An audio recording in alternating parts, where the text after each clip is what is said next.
Hi there. Today we want to show you how to use some of the more advanced features associated with the preset controls on your Angekis PTZ camera.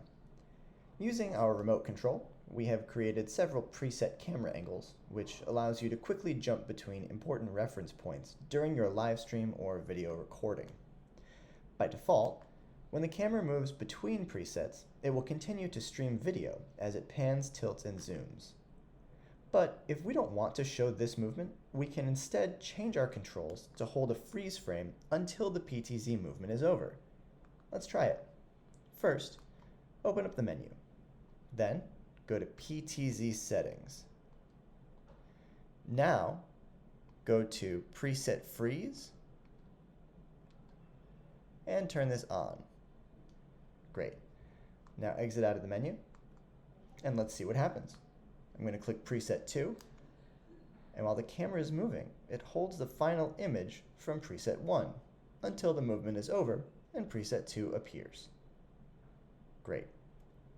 Now let's look at another menu option that can help us. If we are using the Preset Freeze option, we probably want a quick transition. To change the speed of the pan, tilt, zoom, we go into PTZ Settings. From here, we go into Preset PT Speed, which goes up to a maximum of 24.